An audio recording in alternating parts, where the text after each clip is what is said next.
Welcome back to LakePoint Sports. Cory McCartney with you as we bring you our game of the day from the LakePoint Challenge. We're going to have the Atlanta Braves scout team taking on Excel Blue Wave. Later on, I'll be joined by Prep Baseball Georgia's Avery Hunt along with Liam Colier, a 2027 playing for Atlanta Braves scout team whose team Locust Grove still in the high school state playoffs here in Georgia. So he's not suiting up for the Braves team. He'll be joining us a little bit later on, though, during this broadcast. Now, April is National Youth Sports Safety Month. So we have teamed up with our friends at Premier Sports Medicine, who are the athletics trainers here on campus at LakePoint Sports, along with Pommy Insurance for a series of videos, kind of giving you some instruction on things to get you through game day. So let's hear from Jamal Watson, athletic trainer for Premier Sports Medicine, who has his tips for an overlooked part of game day, which is the recovery.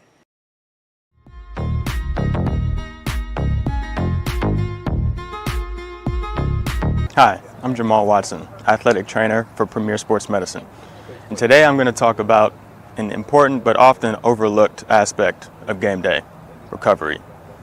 Post-game recovery, just like a warm-up, is very important to cool down the body properly and safely. Most athletes experience either soreness or tightness following competition. Foam rolling can be a great first step in reducing that soreness and tightness. Foam rolling is essential and very important for the next step of recovery, which is stretching, by loosening the muscles and reducing soreness. If a foam roller is not available, other objects can be used as an alternative, such as a lacrosse ball or a tennis ball.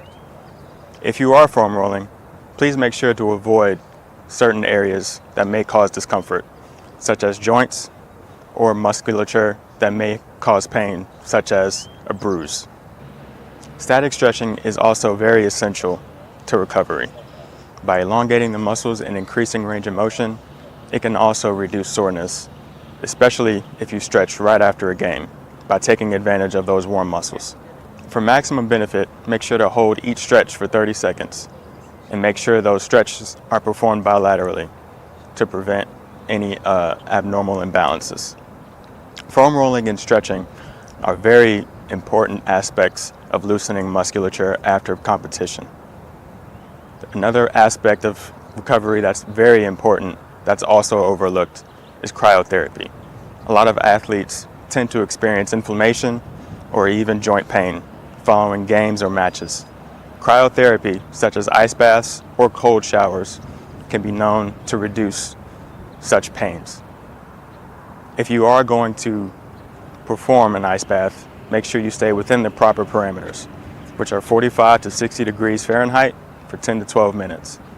If an ice bath is not accessible, a cold shower will suffice. Nutrition is another essential aspect of recovery. After competition, the body breaks down many nutrients and loses many nutrients and breaks down musculature.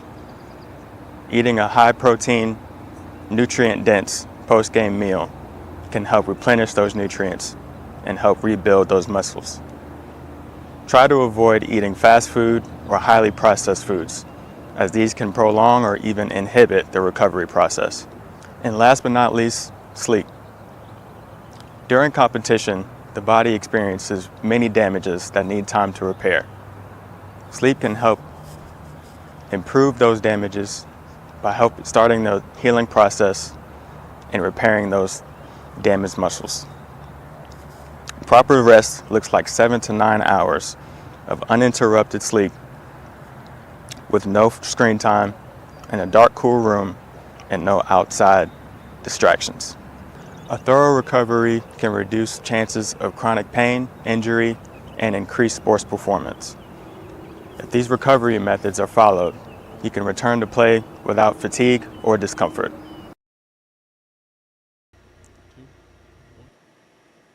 Great stuff there from Jamal, and you can check out all of the National Youth Sports Safety Month videos that we did with Premier Sports Medicine and Pommy Insurance on all of the LakePoint Sports channels. We have a 3:20 first pitch in this game between the Atlanta Braves scout team and Excel Blue Wave. The previous game between Ambush Baseball and TG D-backs ran a little bit long. So again, 3:20 first pitch. So we'll be back shortly to go through these teams' lineups and take you up to that first pitch. We'll be back with more shortly. You are watching the LakePoint Challenge here from LakePoint Sports.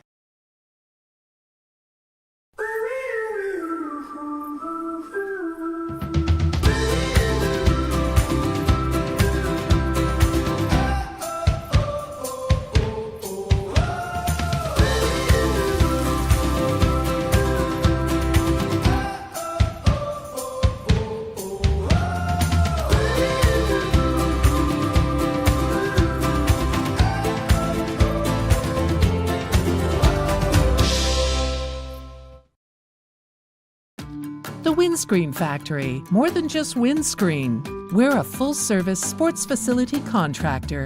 We manufacture windscreen for sports and construction, do fence repair and installation, and fabricate field netting and batting cages. In addition to manufacturing the products, we also install upon request. We make safety padding for backstops, rails, and walls, as well as full-service print shop with logo, branding, and signage capabilities. Please call us for a quote today.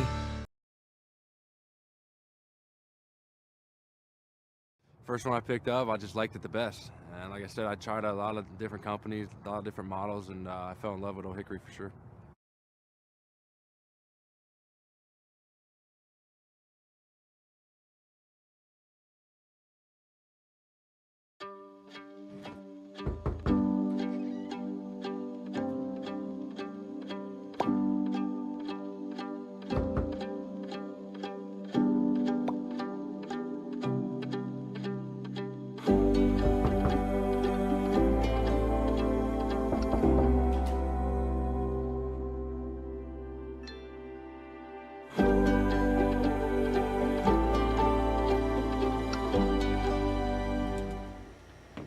Welcome back to LakePoint Sports again. We have a 3:20 first pitch in this matchup between the Atlanta Braves Scout team and Excel Blue Wave here in the LakePoint Challenge. Let's go ahead and look at how these teams are going to be going out into the field to start this one off. The Atlanta Braves Scout team going to lead things off with Rylan Jenkins playing center field, Isaiah Cador hitting second and playing second base, Leo Garcia hitting third, playing shortstop, fourth hitter Dom Rossi playing first base, Thomas Davis hitting fifth and playing third, Micah Vaughn behind the plate and hitting sixth. Daniel Biondo, the designated hitter. Evan Ben Savage playing right field.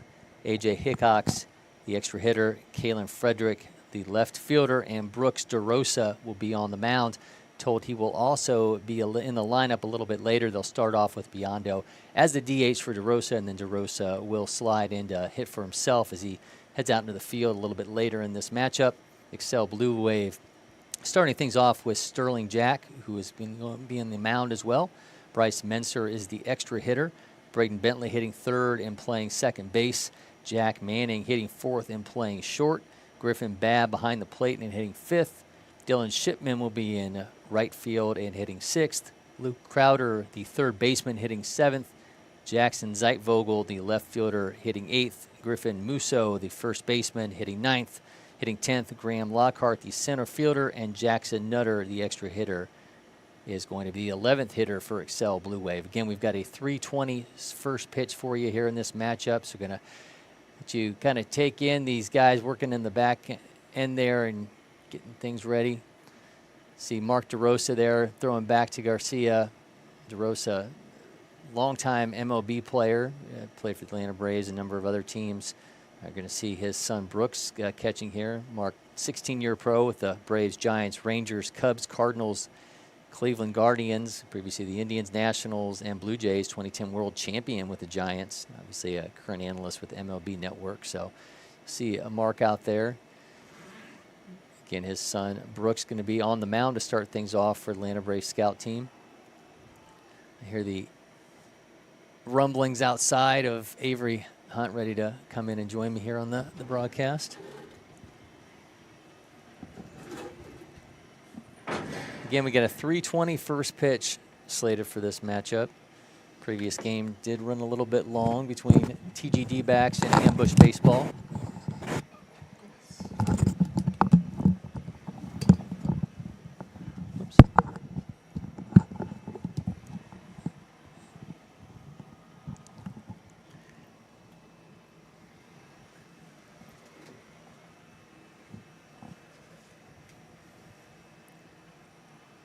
All right, now joined by Avery Hunt here in the LakePoint Sports Studios. Avery, a bit of a scramble here as this one previous game went a little bit long. We're starting this one off almost an hour late. This is the kind of the pitfalls of the job here when you're trying to scramble and get everybody going to get all these games squeezed in a day. Absolutely, it's kind of we're always seem to be just a little bit behind, and it's part of it. So.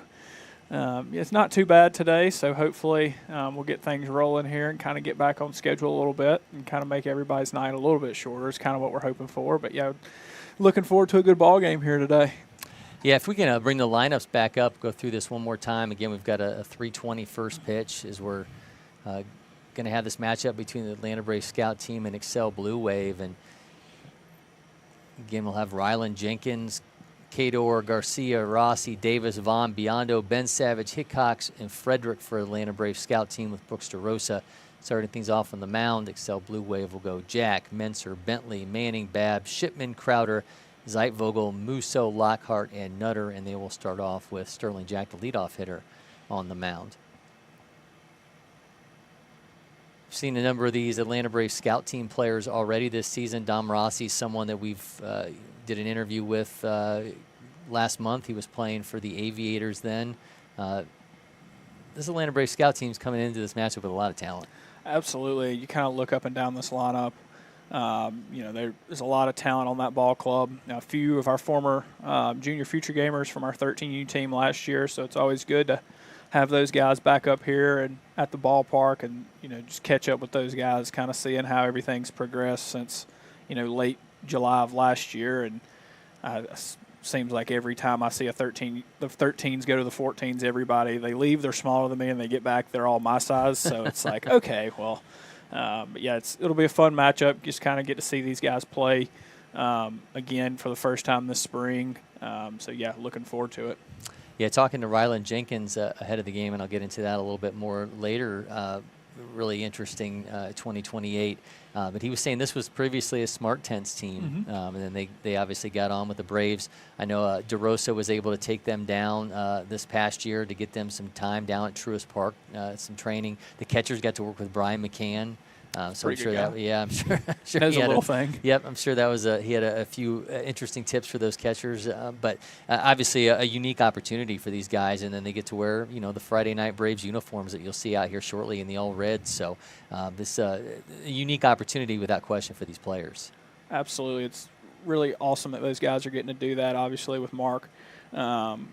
Being a former Brave, still kind of in that baseball world. So, that's an awesome opportunity for these guys. A lot of local guys that are able to kind of come together, play together, and have those awesome opportunities at a young age. So, just kind of talking to Carl Garcia, their head coach, and he was just focusing a lot on development, making sure guys are playing the game the right way and being prepared for varsity baseball when that time comes in these guys' career. Yeah, I was talking to Mark DeRosa for a couple minutes before the game, and he was out there throwing batting practice for him. You got a guy who spent 16 years in the big leagues, a former world champion with the Giants in 2010, out there throwing BP to you. So I'm sure that you listen a little bit more when the credentials are coming at you from a guy like that. But this obviously an extremely talented team, and excited to see what they're going to have in store. And not downplaying Excel Blue Wave at all. I mean, this is a program that we see here quite a bit, coming from Alabama. We've seen them perform very well at a number of tournaments throughout the years, and they're bringing a lot of kids here who have played at LakePoint Sports many times. So, going to be a good matchup for us. And again, we got a 3:20 first pitch is what we're slated for on this matchup, and going to be able to get this one going here very shortly. Yeah, just talk about the Excel guys. They've been at all age groups seems like every weekend once we get to this type of year they have 2 or 3 teams here, and as we've kind of progressed, this is our first weekend with no 11 and 12-year-olds, so as we're kind of progressing up to the higher age groups as we kind of prepare for summer to get started once the high school season finishes, really excited to see these Excel guys. I mean, these are guys we'll see for the next 4 or 5 years as they progress through their high school careers in the summer circuit. So really looking forward to seeing these guys play as well, getting a little more familiar with some of the names, obviously, that we'll see coming here to LakePoint in the next 3, 4, 5 years with these guys. Yeah, we're going to have Liam Colier join us a little bit later, too, as I mentioned from the offset. So, Liam, you mentioned Junior Future Games, the Junior Future Games kid from 2023, playing for Locust Grove, not suiting up because Locust Grove is still in the GHSA state playoffs, so he's going to be here to watch his guys, and agreed to come on for a couple innings here on the broadcast. So excited to have him on here and get some good timing with him. He just hit his first high school home run earlier this week in the state playoffs. In the playoffs. So saved that big moment for the big stage. So I'm excited to talk to Liam about that one for sure. Absolutely. Liam was also one of those guys, was on the Georgia 13U junior future team last year that I think we'll look at that team here, 2-3 years down the road when those guys get to be sophomore, juniors in high school and be like, wow, those guys all played on the same team at during the JFG stuff. So Liam's also a really good guy to watch play the game. I think last year, I think he had an exit velo out during the junior future games. It was something stupid like 110. And I was like, oh, my Lord, that just doesn't make sense at 13 years old to me. And it looks like he's continued to kind of add on there with, hitting homers in the high school playoffs as a freshman. So that's no small feat in itself. Yeah, it's going to be a good matchup. Again, we're going to have Sterling Jack on the mound for Excel Blue Wave, Brooks DeRosa on the mound for Atlanta Brave Scout Team. See them getting ready to take the field. So we're going to take one more quick break before we take you to that 3:20 first pitch. We'll be back with more shortly. Cory McCartney and Avery Hunt, you're watching the LakePoint Challenge. Next. Next. Stop. You got it? No. Keep going. Again. Next. Next. If you don't pick one, Oh, you have time. Am I keeping you from your job? Next. I don't even know where I am anymore. Stop. do we finally have it? Let's go back to the beginning. Are you Your joking? electric future customized. The fully electric Audi Q4 e-tron.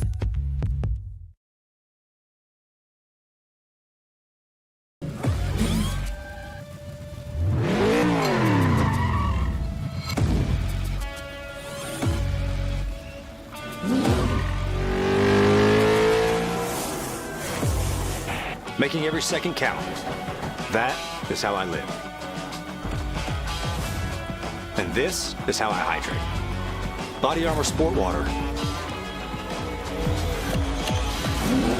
Water for the athlete in all of us. This is ready to go online. Any questions? Yeah, I got one. How about the best network imaginable? Let's invent that. That's what we do here. Quick survey. Who wants their internet to work pretty much everywhere? And it needs to run smooth, like super smooth. Hey, should you be drinking that? It's decaf. Because we're busy women. We don't have time for lag or buffering. Who doesn't want internet that helps AI do your homework even faster? Come again? Sorry, what was that? Introducing the next generation 10G network, only from Xfinity. The future starts now. Welcome back to LakePoint Sports. Cory McCartney, Prep Baseball, Georgia's Avery Hunt, as we're taking you up to first pitch in our LakePoint Challenge game of the day. The Atlanta Brave Scout Team against Excel Blue Wave. Going to have a potential 3:20 first pitch. It's now 3:21, so we're going a little bit over the.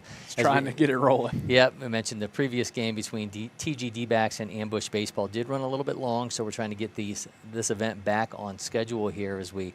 Trying to take you through this. And we're getting a little bit deeper, as you mentioned, into the schedule here where we're starting to have some of the JV players are falling off, and we're seeing them get back into the fold with their travel program. So I think these next few weeks we're only going to see things ramp up. And as you obviously think about the Memorial Day weekend, that's kind of that big kickoff for us. I think when you consider the weight of the schedule once we start getting into these kind of beefed up rosters. But I think these next few weeks as these guys kind of start to find their way back into these travel rosters, I think you're going to see a lot more elevated baseball games for sure over these next few weeks. Absolutely. I know this weekend where there's a lot of really talented rosters in the 14U division.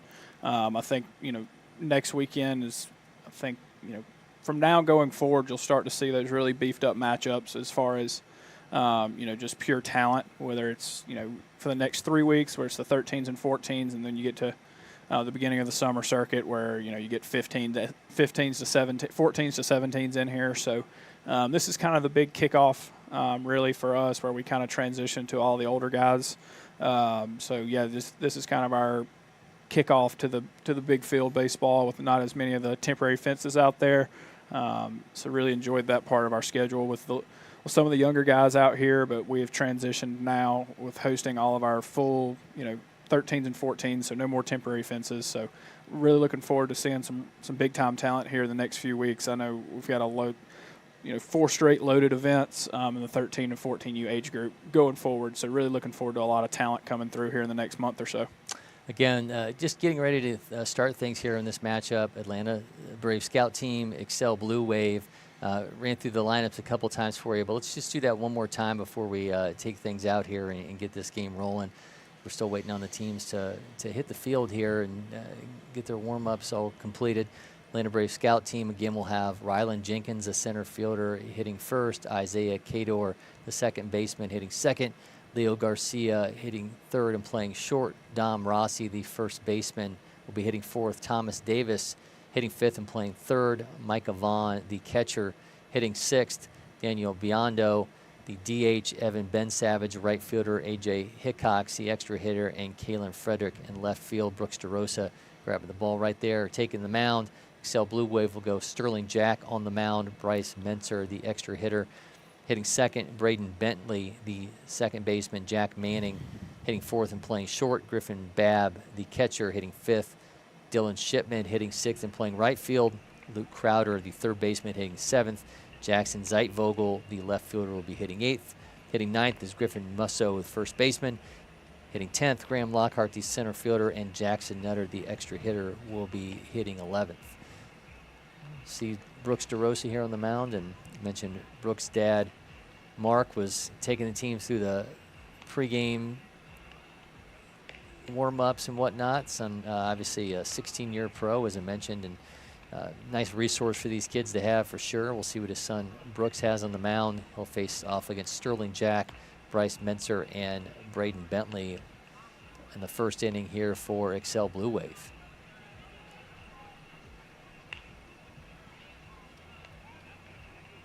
See my own son, Jack, talking, so yeah, take a little bit, way too inside situations. The Hood is playing here this weekend. So Ben Herring is a player for the Hood, who was one of my former players that I coached through Hobgood Baseball and with Georgia Academy. He's now playing for the Hood, so that's his dad, Roderick, there sitting behind home plate watching this game. And that throw from Micah Vaughn gets through into the outfield.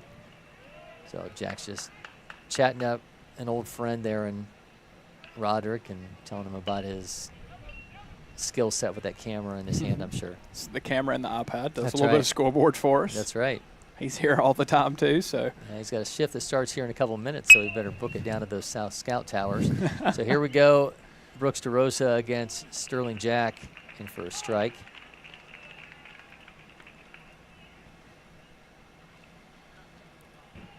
That was 75.9, 1631 spin rate on the first offering. Misses to make it 1-1. This, like all of our broadcasts here on this field, that's the Audi Marietta Championship field. That's in for a strike.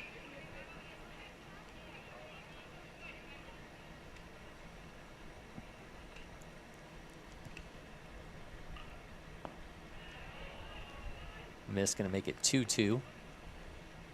He's going to steady dial a fastball so far to start this ball game. See if he might go to a breaking pitch here or the 2-strike count. He does, and that one skips away back to the backstop. Count's now full.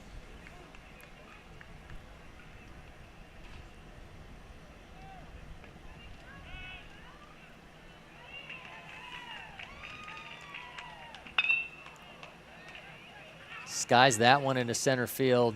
Camps underneath it, and Rylan Jenkins hauls that in for the first out.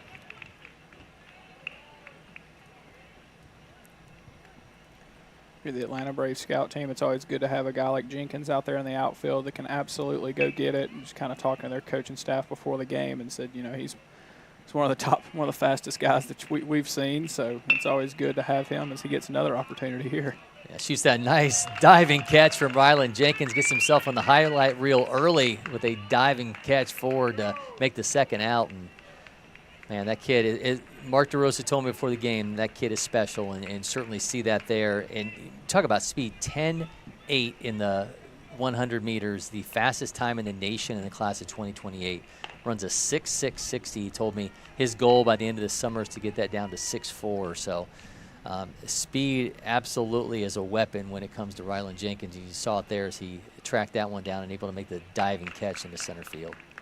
Absolutely. I mean, in the center field position, I don't think you could ask for really any more. A guy that can go and just track stuff down gap to gap. It's a pitcher's best friend. You know, can steal you some outs, save the pitch count a little bit.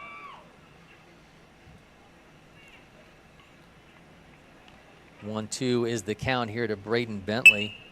Bentley, 5'2", 110-pounder on his way to Hoover 2028. Saw him last year in the PBR Open. Now the Prep Baseball Open. Weak contact into center, and that's going to drop in for a hit. Just able to punch that through. 71.5 exit velo, just drops that in front of Rylan Jenkins for the first hit. It's a nice job of Bentley there, just dropping the barrel down and putting it where they're not. That gets away, and Bentley's going to take off for second base.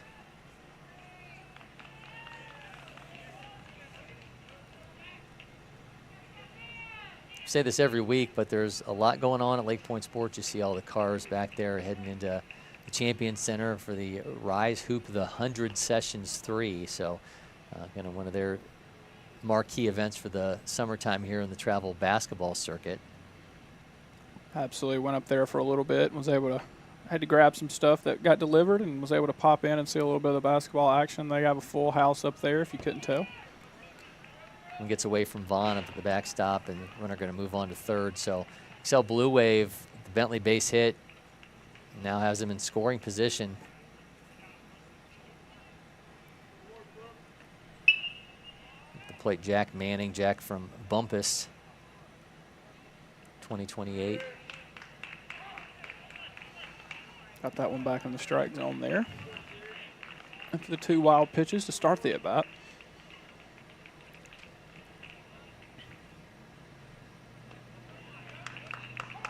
For another strike. I thought Bumpus was just like from Christmas Story. That's what he did, the next door neighbors that he's always yelling at, but it's on the map. Jack Manning shoots that one foul.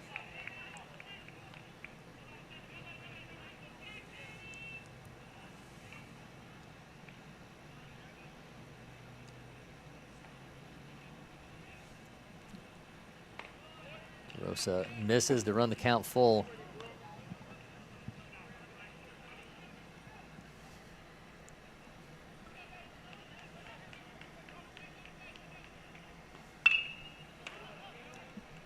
Skies that one. Second baseman camps underneath it and able to make the out. Isaiah Cador ends the inning and ends the threat. Excel Blue Wave Atlanta Braves scout team scoreless as we head to the bottom of the first. You're watching the LakePoint Challenge. We'll be back with more shortly.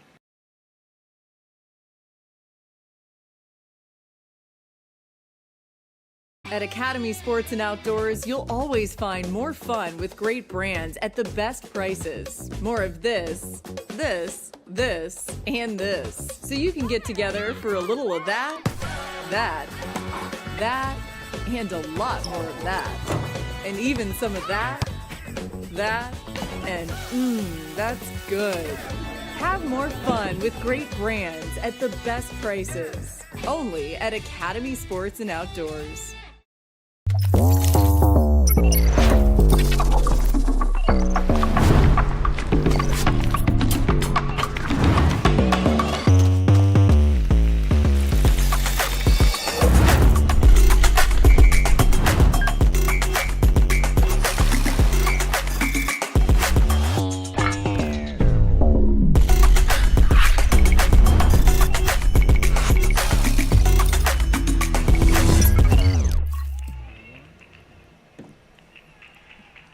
It's now Sterling Jack's turn on the mound as we return to action here at the LakePoint Challenge. Cory McCartney, Prep Baseball, Georgia's Avery Hunt.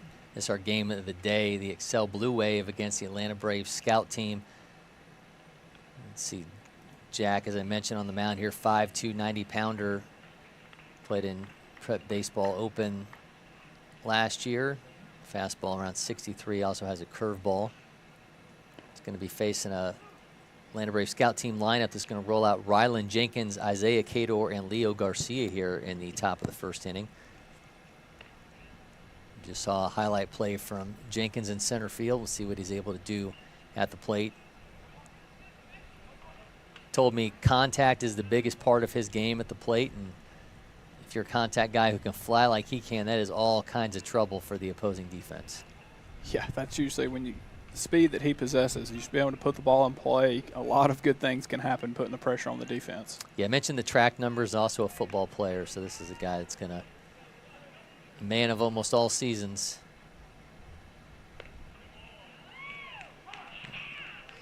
Corner for a strike.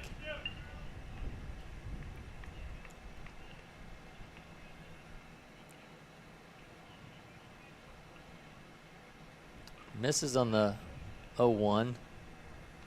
It's got to be tough to do track and baseball. I feel like those are in Georgia high school. Those are at the same time, so seems like a lot of overlap. But I'm assuming with, with the track stuff, I was never fast enough to be on the track team, so I feel like you would, it's on some. I think those other stuff's on Saturday, so maybe you could do it. I think it would definitely be a lot. I think. I'm sure the baseball coaches got to love it because you're just taking a guy who has, a ridiculous skill set and you're just amplifying it with what he's doing in track. You're just making him that much faster. So maybe they just have him run the bases a few more times and that counts as track workouts. Shoots that one foul. Run some sprints after That's practice. Right. Get the blocks out there. That's right.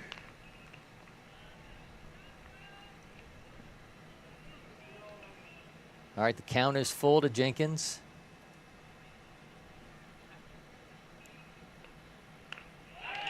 Swing and a miss. He goes down on strikes. Nice breaking ball from Sterling Jack to get the K. Really good job there. Get the leadoff guys. Went to a full count, was able to finish the job there with the breaking ball at the end of the at-bat. So great start on the mound. There's Isaiah Cador, second baseman, shortstop, Union Grove, 2028. That's in for a strike. 5'6", 147-pounder. Bats left, throws right.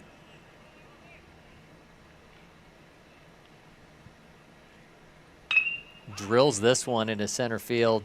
That's going to be hauled in. Looked like it was going to be over his head, in all kinds of trouble. A nice play there in center field from Graham Lockhart for the out. One of the weird things about baseball, obviously you can see at the top, 92.4 exit velo, squared that ball up, just happened to hit it right at the center fielder, was able to take a few steps back and make a lunging play. So, not thrilled by the result, but really good swing and at bat there. It's Leo Garcia. Jack misses ball one. 5'10", 155-pounder on his way to Buford, 2028. Buford just a machine of a program, and looks like they're going to have another player here. And Garcia, who was in the Rising Stars preseason All-State in March. He was another one of the members of our junior future game team last year, and he has he's a fun guy to be around in a dugout. He plays the game hard, plays the game the right way, and just has a lot of fun doing it. It's a good ball player, so expecting some big things from him as he kind of progresses throughout his career. Shoots that one right back up the middle. Going to have a base runner here. Have a nice piece of hitting from Leo Garcia for a 2-out single.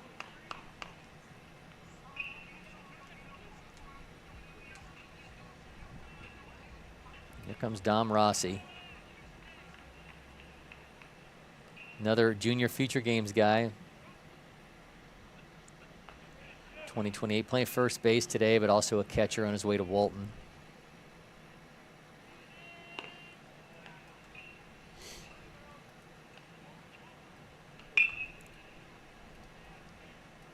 I feel like this is the third or fourth time this spring we've seen Dom. He's been here, I think, with the Aviators, and this is the first time being back with the Atlanta Braves scout team. So he's been around the park a good bit this spring. He has.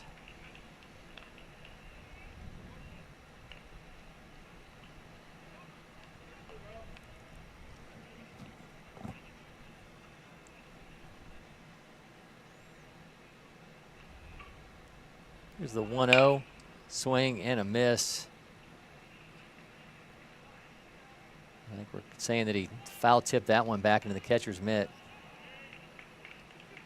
Garcia was in motion there, so interested to see if he's not running again here. Kind of get a guy to score position with 2 outs where a base hit will score him.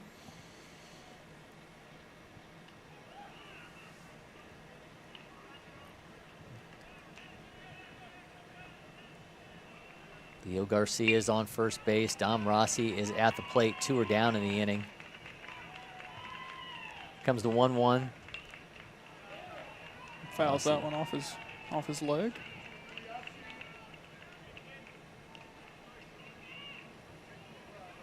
Should be noted you're keeping pace on the 13 use. You're not watching the NFL draft. I'm not. I'm checking scores for the 54-80 bracket to make sure everybody is where they need to be for bracket play tonight. So it's a fun time just playing the numbers game here.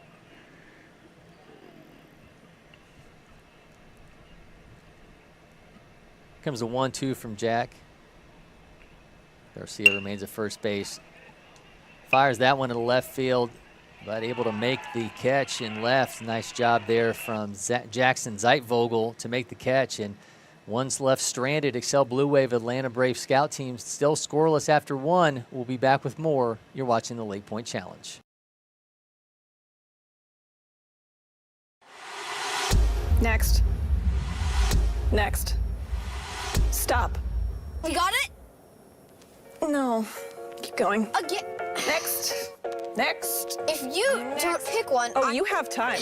Am I keeping you from your job? Next. I don't even know where I am anymore. Stop. Do we finally have it? Let's go back to the beginning. Are you Your joking? electric future customized. The fully electric Audi Q4 e-tron.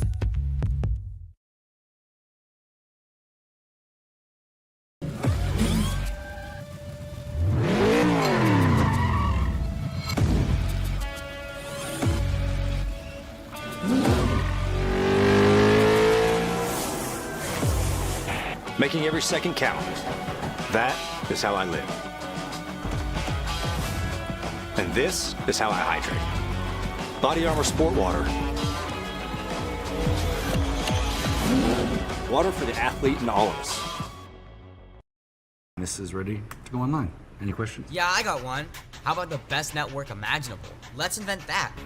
That's what we do here. Quick survey. Who wants their internet to work pretty much everywhere?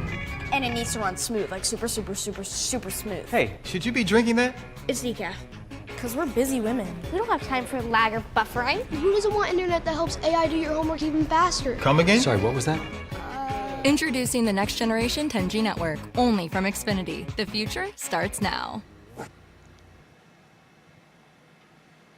We're on to the second inning here in the LakePoint Challenge. Cory McCartney, Prep Baseball, Georgia's Avery Hunt with you in our game of the day between the Excel Blue Wave and Atlanta Braves scout team.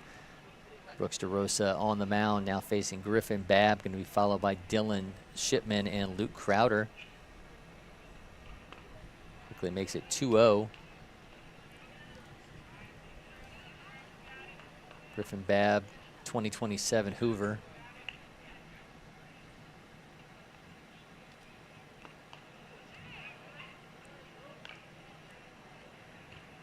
It's now 3-0.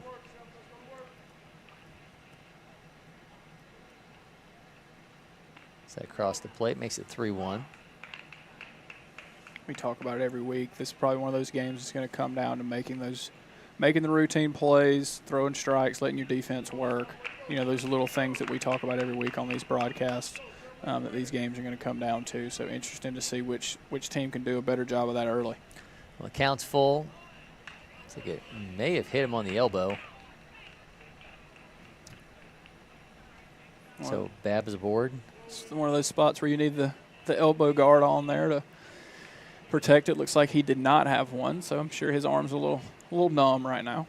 He's going to make a case, I'm sure, as he goes past the Bonet kiosk on the way out of the baseball village here to pick one up on the way out.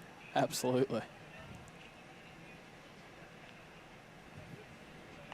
Dylan Shipman's turn. Shipman, 5'11", 135.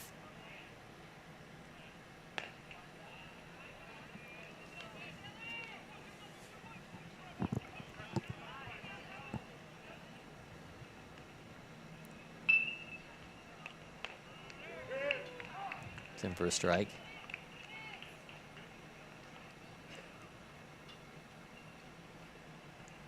Shipman going to be followed by Luke Crowder.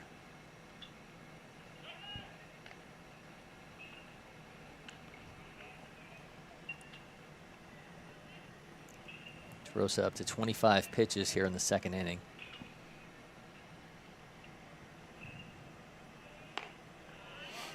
Be interesting to see, obviously, how long both starters go in this game, as we kind of talk about every week with the pitch counts, kind of trying to let guys work, but also have them available for tomorrow in the single elimination bracket. Swing and a miss at 74 for strike 2.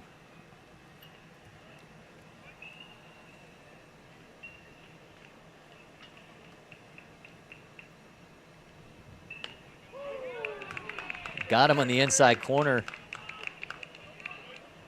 Had Dylan Shipman frozen. It's going to be 1 down, and now here's Luke Crowder.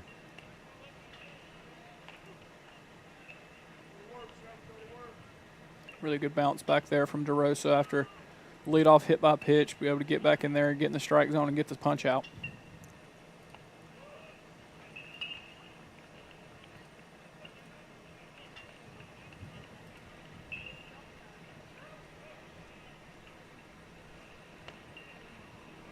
Crowder jumps out of the way of that one. Crowder, 5'4", 115-pounder, 2028 on his way to Hoover. Shortstop also gets on the mound. A rocket in the left field. Runner, looks like he scrambles, falls down. Runner's going to take off for third. So misplay in left field, and all of a sudden Excel Blue Wave has 2 runners in scoring position. Great double celebration there after the big swing. Just saw Kalen Frederick unable to haul that one in the left field as he stumbled, and runners able to progress. So we have him at second and third. So Luke Crowder comes through, and now here comes Jackson Zeitvogel. It's one of these at-bats here that you got to focus on putting the ball in play, getting a run across early. Looks like they're going to have the infield in here.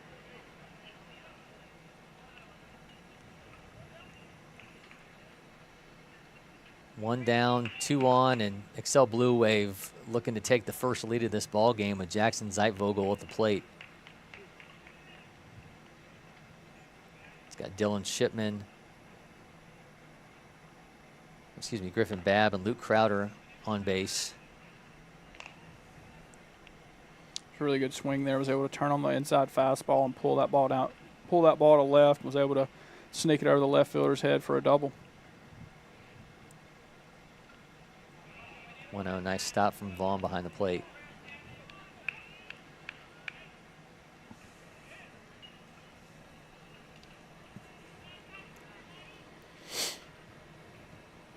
Here's the 2-0. Rocket to third, gathers, throws home in time. Got the lead runner for the out. Nice play at third base there to get the lead runner. Heads up throw from Thomas Davis. Really good job there at third base to field that ball cleanly and not rush it to the plate. A lot of the times you see guys field it cleanly and then almost rush themselves to the plate for no real reason. He knew he had him, just able to take his time, make a good throw to the catcher for the second out of the inning. So 2 are down, and here is Griffin Musso. Dribbler to third, Davis gathers, unable to make the play, so they're going to have run scores as he gets in first safely.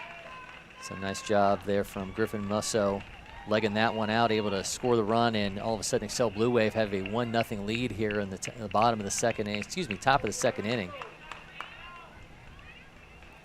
Saw a nice play from Thomas Davis before that, tries to gather and make the throw on the run, unable to get it into his glove, and Excel Blue Wave takes advantage. Absolutely, it's one of those things we talk about, putting the ball in play, making the defense make plays. Didn't overly hit that ball very hard, but was able to put the ball in play and leg out the infield single and score a run. Here's Graham Lockhart, center fielder. His team's up now 1-0. That's in for a strike.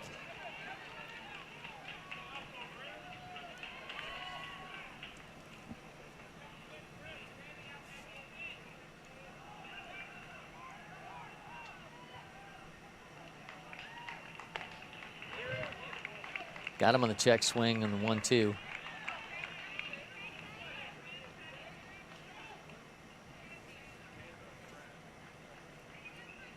Got runners at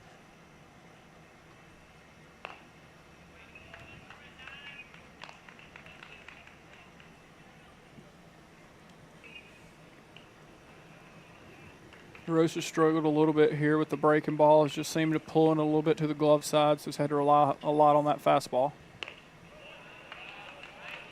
runs the count full.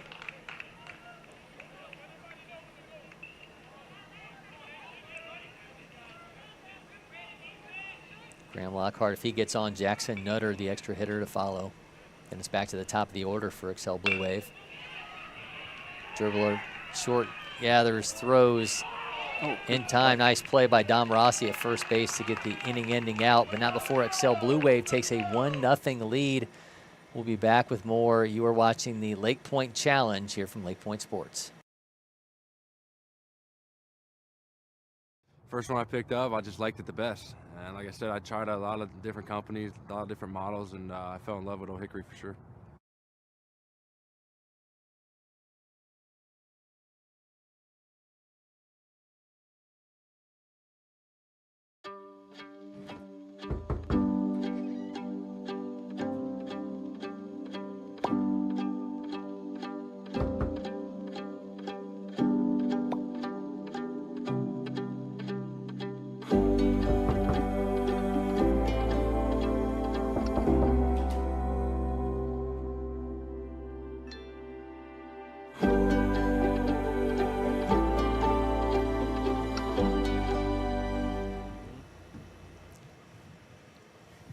Welcome back to LakePoint Sports. 1-0 is the lead for Excel Blue Wave over Atlanta Braves scout team in this game of the day from the LakePoint Challenge. Cory McCartney, Prep Baseball, Georgia's Avery Hunt. You're going to see Thomas Davis, Micah Vaughn, and Daniel Biondo at the plate for Atlanta Braves scout team in this half an inning. Sterling Jack remains on the mound for Excel Blue Wave. Davis made a nice play at third base to get the lead runner in the top of the second inning, but a little bit of a bobble there on another. He ends up going past the ball, leaving it on the turf, and we see Excel Blue Wave cash in, and they're up 1-0.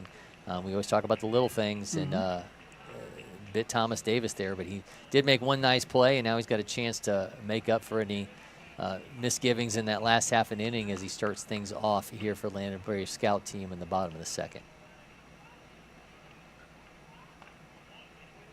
Jack misses, make it 1-0.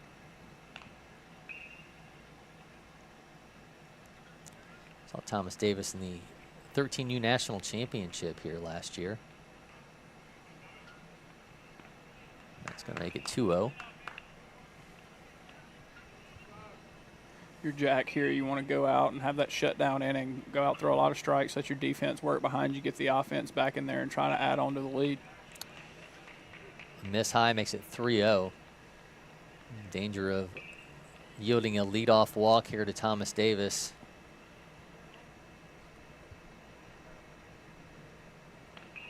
Get strike one.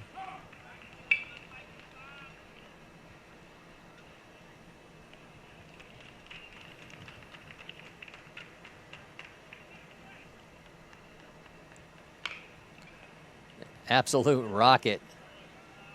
That goes foul.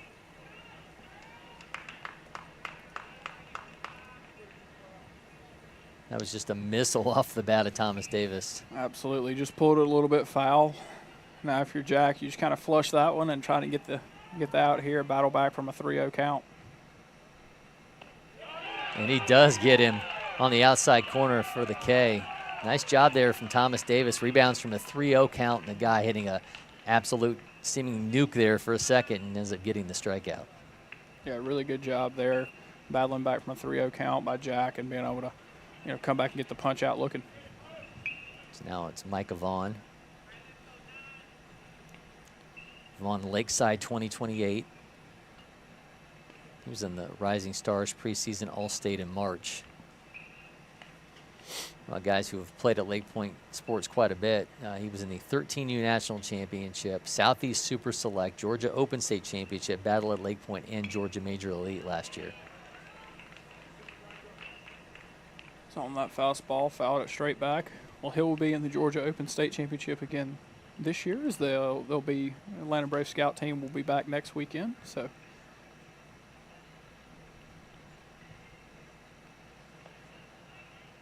It's now 3-1. Shortstop and catcher.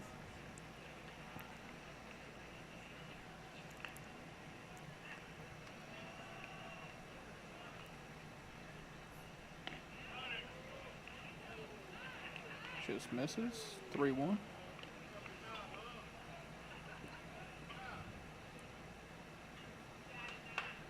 So 1 down already as Sterling Jack got the strikeout. But he's going to allow a walk here to Micah Vaughn, and that's going to bring up Daniel Biondo, the DH, with a man on and 1 down.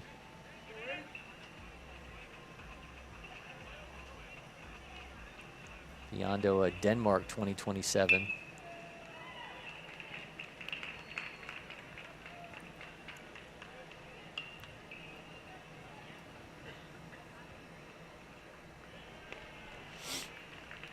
Take strike 1 there.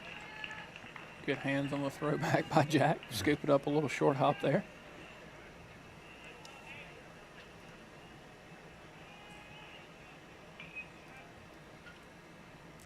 I'm always interested to see how a pitcher goes into an outing like this, where you're playing a team that's got they've got the major league uniforms on. They've got some last names you've heard of. They got some guys that have national rankings. How do you approach an outing like that? And I think so far Sterling Jack's been really good. I mean, the velo's not going to blow you away, but he's able to change speeds, change eye level. He's mixing in a nice breaking ball, and so far so good as that one goes to third base, makes the throw across the diamond in time for the second out. Runner advances to second, but I think you have to say so far Sterling Jack is doing more than holding his own. He's been awfully impressive so far as we sit 28 pitches into this opportunity for him. Absolutely. It's one of those things, it's a mindset thing. Some guys, it appears Jack so far is just like proving like, hey, I can, compete at this level, and these guys might have national rankings, but I'm pretty good too. So just a mindset thing of, wanting to go out and prove it. And, he's done a really good job of living in the strike zone, letting his defense work behind him. They've played a good defense behind him so far. So, really impressed with what he's been able to do for the first inning and 2/3. Here's Evan Ben Savage. Ben Savage on his way to Lambert 2027.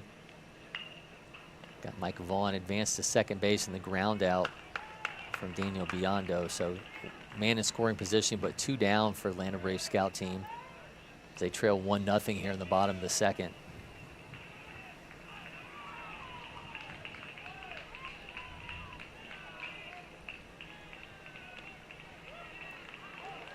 Jack gets that in there for a strike.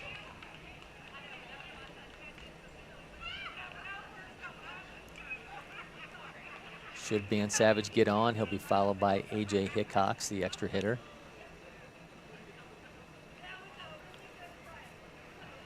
Runner takes off, able to get him on the back pick. Nice job from Sterling Jack to get the Vaughn at second base.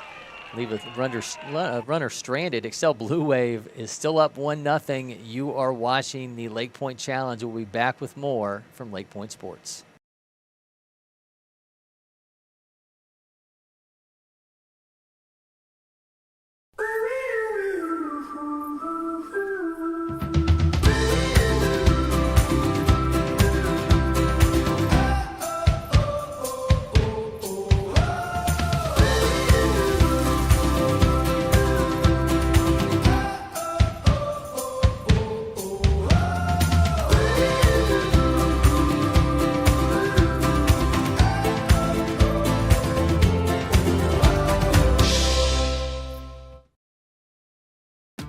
The Windscreen Factory, more than just windscreen. We're a full-service sports facility contractor. We manufacture windscreen for sports and construction, do fence repair and installation, and fabricate field netting and batting cages. In addition to manufacturing the products, we also install upon request. We make safety padding for backstops, rails, and walls, as well as full-service print shop with logo, branding, and signage capabilities. Please call us for a quote today. Welcome back to LakePoint Sports. Cory McCartney now joined by Liam Colier from the Atlanta Braves scout team, Locust Grove 2027. Liam, man, number one, appreciate you coming by. I know this is a busy time for you with both watching your guys and what's going on with Locust Grove. Yes, sir. Thank you for having me in here. So Locust Grove still in the GHSA state playoffs. You guys just beat Harris County, now take on Decatur April 29th, eyeing a spot in the Elite 8 and 5A. Tell me, number one, what has the first year of high school baseball been like for you? Yeah, it's been a whole bunch of fun. You know, being a freshman on varsity, there's a lot of pressure on you, and I feel like I've lived up to that pressure and exceeded it. You know, there's a lot of coaches eyeing you. They're like, oh, this kid's a freshman, but they try to, you know, just get by me. But I feel like I've done a lot more than I have been. Okay, we're going to roll right into this because your first high school home run came just a few days ago in the state playoffs. We've got this moment here on video, so I'm going to have you take me inside the moment, the pitch, the swing, and the reaction here as you got this first home run. So let's see this thing in action. Yes, sir. Fastball at the eyes. I just poked it out there. Dead center field. I was so hyped up. That was a big moment. First game, first at bat of the state playoffs, my life. Home run, dead center field. It felt really great. How long had you been waiting? Did you wonder, like, man, when is this? When is it going to happen? Did you feel like you were pressing a little bit to get that first one? I was pressed. I was nervous. Like when was I going to get it? And it just happened. So we roll back into the action here. 1-0's a lead for Excel Blue Wave over Atlanta Brave Scout Team. Looks like we got Dom Rossi on the mound now for Atlanta Brave Scout Team as he fires that one in for a strike. Big Dom. Yeah, don't get to see Dom too much on the mound, usually behind the plate or playing first base. Mm-hmm. So you had, during last year's junior feature games, what was the exit velo? 107 was what you pumped out there? I mean, 107. Those are monster numbers for a major leaguer, let alone somebody in the junior feature games. What did you think when you saw? Did it feel like 107, and then what was the reaction? It did. I mean, when I hit the ball, I was like, I thought I hit it really hard. And, you know, I think it was a ground ball to second base. And I reached first. I look at the scoreboard, it says 107.9 or whatever. I was like, oh my gosh. All my teammates in the dugout were going crazy too. That might have been the highest of anybody that weekend. That's 108. That's not 107. That's 107.9. We're going to round that up. Yeah. We got to give you 108 on that one. It was crazy. So tell me how you got on with the Atlanta Brave Scout Team. I mean, obviously, you know, some pretty good players on this team. How did you end up getting with these guys? Yeah, so my 12U season, when we were Smart Tents organization, I was on a different team, and we had played Smart Tents. And after that, I had gotten, you know, an email. So I just went out, did a little workout, and, you know, me and the guys just had a little click, and it ended up just jumping from there. And then with the Braves, it's been amazing. Amazing. There's so many opportunities, extra opportunities that we have that other people may not get. And it just feels amazing to be able to have those opportunities. Yeah, I was talking to Dom about this before. You guys getting the opportunity to go to Truist Park and get to practice there as Dom gets the K for the out.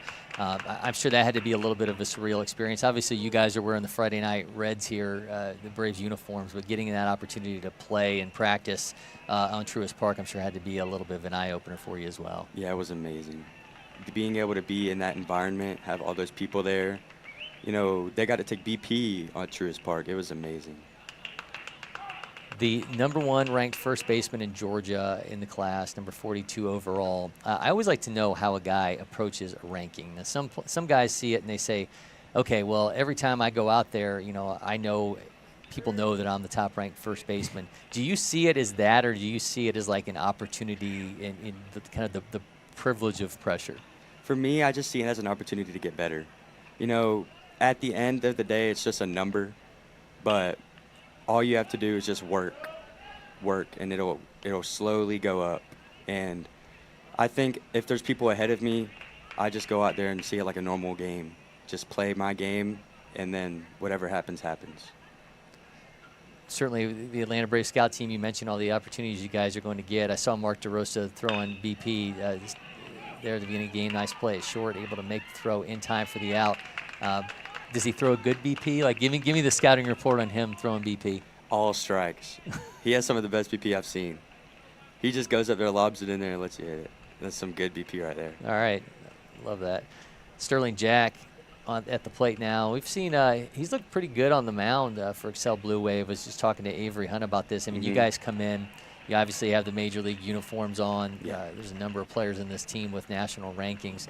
It's got to be a little bit tough, I would imagine, for a pitcher to kind of approach a lineup like this. But I think you have to be impressed with the way that this kid has done things so far. He's got a nice breaking ball. He's changing eye levels, changing speed, and so far he's been able to keep your guys off the board. Yeah, really all he's been doing is just filling up the zone with some good off speed and, being able to, the velo doesn't jump at you, but the way he throws it in there, he's hitting his spots, and, we're soft contact off of it so far. So when you do finally get with these guys and you're able to play, obviously you want this thing with Locust Grove to go as far as you guys possibly can. As he skies that one in the left field, guys on the run. It's like that one gets away from him, so we're going to have a runner at first. Almost diving play from shortstop and unable to make the catch, so Sterling Jack's going to be at first with 2 down. When you do finally get with these guys, how do you approach this summer season? Do you kind of have like things that you're specifically working on now that you're at the high school level, or how will you approach that season? With the high school level, I'm really going into travel ball. I'm really working on my baseball IQ, just making the right moves and being able to be smooth in the field, because that's my biggest problem right now, I say, is my fielding. So being able to be smart in the field and be able to make the right plays is the biggest thing for me. I know you get on the mound flirting with the 80s and the fastball, got a curveball as well, a change-up slider. Are you hoping to get some time on the mound as well this summer? What's kind of the game plan? Yes, I love being on the mound, being able to, be in control of the game, being able to know what you're doing, where you're throwing it, where they're going to hit it if they do hit it. I love it. I love being every part of it, and I'm ready to pitch this summer. What's the best secondary pitch? I'd say my changeup. What's the slider, the curve? I mean, where are you at in the progression on those? I mean, I'd say my curveball, the biggest thing is the location of it, because I feel like it has really good bite. I just can't locate it all the time. And with the slider, I just have to, yanking it is my biggest problem. Having it go arm side, it's a work in progress. A lot of guys, when you think about, who's been influenced or who's influenced you as a player as that one goes foul and able to make the catch. I think he did make the catch for the out. Sometimes these cameras, you can't ever see it in the peripheral, but we're going to pick that question back up because I want to roll to a commercial real quick and run through some more stuff with you. But we're going to be back with more. We got Liam Colier joining us. This is the LakePoint Challenge. 1-0 is the lead for Excel Blue Wave. We'll be back with more shortly from LakePoint Sports. Next. Stop. You got it? No. Keep going. Again. Next. If you don't pick one. Oh, you have time. Am I keeping you from your job? Next. I don't even know where I am anymore. Stop. Do we finally have it? Let's go back to the beginning. Are you Your joking? electric future customized. The fully electric Audi Q4 e-tron.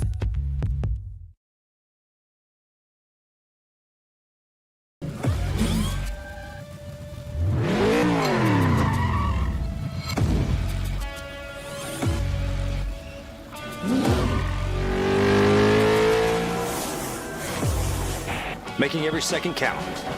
That is how I live. And this is how I hydrate. Body Armor Sport Water.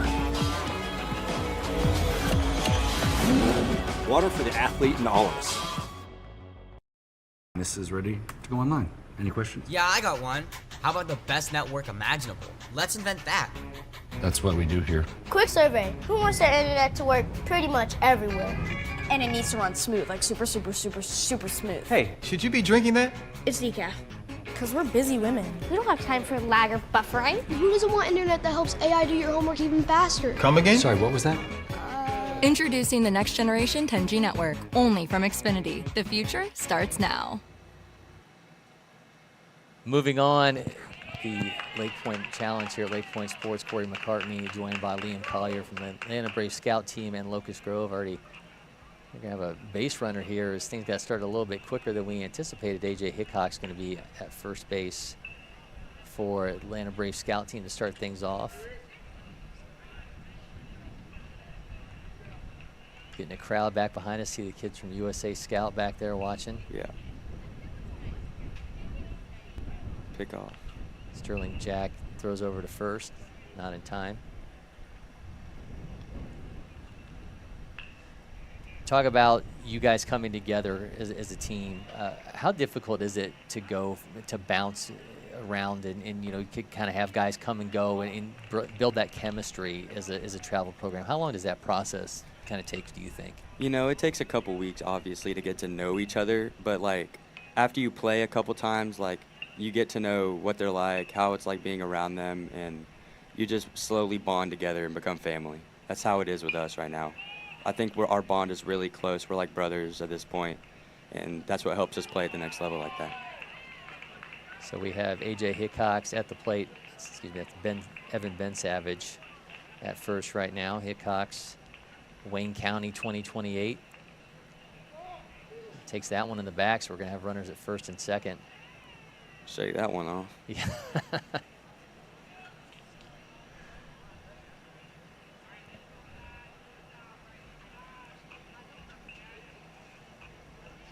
Here's Kalen Frederick. Frederick playing left field. So Braves fan growing up, I mean, you get to wear the uniform now. Who are the guys that you were looking up to when you were coming up as a player? Freddie Freeman was my biggest. Playing first base, you obviously look at people at your position.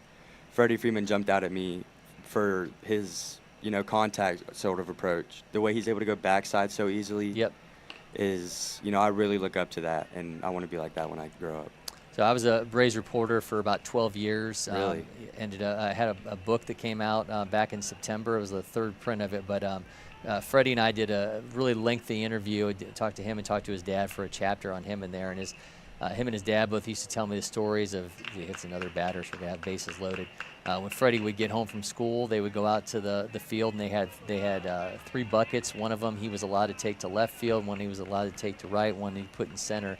Then he'd have another bucket where he could just kind of hit it wherever he wanted to. But just the directional hitting from him, I think continues to be one of the most impressive things. And he always said the main thing for him was just put it over top of the shortstop's head. That's what he was looking to do. Yeah, I get told that all the time. Being able to hit it over the shortstop like that, that'll get you to the next level in baseball. Being able to go backside like that so easily as a left-handed hitter, it means a lot to your future in baseball. Got the bases loaded here with nobody out. Excel Blue Wave up 1-0, but Atlanta Braves scout team in position to blow this thing open as we now have Brooks DeRosa at the plate. DeRosa started off on the mound. Said he was going to slide into the lineup and did have Daniel Biondo as the DH, but he's now going to be hitting in this lineup. Swing and a miss on the 2-1. We always, sometimes with the pitchers, you'll have such a drastic change in the guy's fastball to the secondary stuff, but it's almost like the velo with this guy, with Sterling Jack, is just so similar with the movement. It's got to make it really tough to square this kid up. Yeah. You have to really be able to see spin dropped in the right field. 1 run's going to score for Atlanta Braves scouts here, and here comes a second. Brooks DeRosa comes through with a 2-run double as that just gets away from the right fielder, and all of a sudden Atlanta Braves scout team has a 2-1 lead here in the bottom of the third inning. Tell me about that piece of hitting that we just saw there from Brooks DeRosa. Being able to go backside on that outside pitch right there is really good for him. Being able to, just drop it in there with bases loaded, that brings 2 runs in just like that. Gives his dad his gear, and he's now going to be standing at second base, and now we're back to Rylan Jenkins in the top of the order. Jenkins, Avery Hunt and I talked about this. I chatted pregame with Rylan about the speed. When you see it up close on the same field with him, how big of an eye-opener are the legs? He can fly. When he's on first base, you can almost guarantee him getting all the way to third on stolen bases. He's so confident with the way he runs, too. Like, it's really hard to get him out on the base paths. Leaning in like you almost wanted to take that one on the hip. Yeah. Got that inside corner.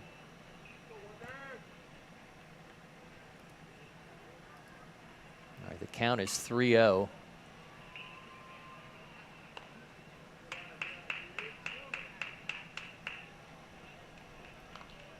Our readout's just a little bit faster than reality here, so now the count's 3-0. See what he does. If he has a green light, ball 4. All right, so we're going to have runners at first and second.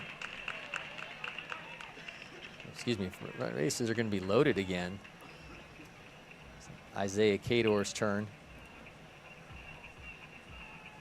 Isaiah, Union Grove 2028. He's got a chance to blow this thing open for Atlanta Braves scout team. They've taken a 2-1 lead here on the double from Brooks DeRosa.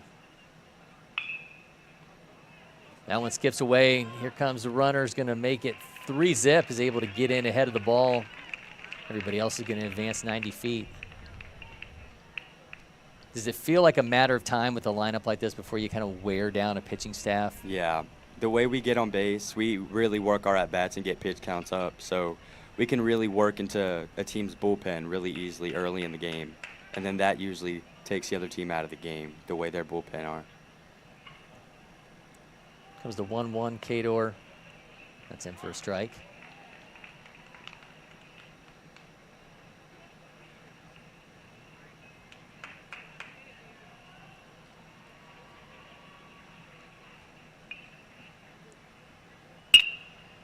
Dribbler down the first base line, unable to make the play. Another run's going to score. Cador's on his way to second base. And here comes one more run on his way to third.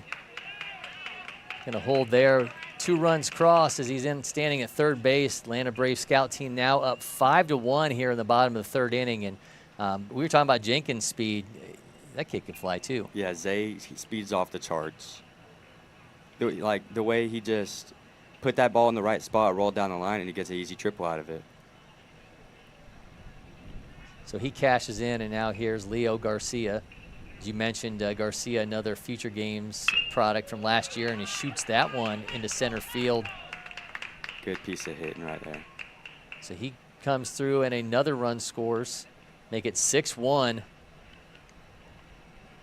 Atlanta Braves scout team taking complete command here in the bottom of the third inning as they now lead 6-1. And here's Dom Rossi, still nobody out. Leo shot that ball right back up the middle. See if Sterling Jack's going to continue. Been pitching really well until we got to this point in the game, and things kind of got a little bit away from him. Yeah.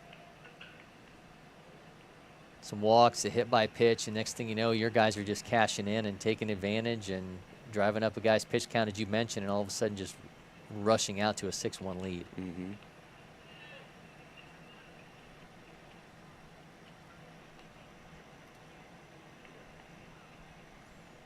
So I thought it was interesting on the scouting report for you. It talks about maturity and the confidence standing out.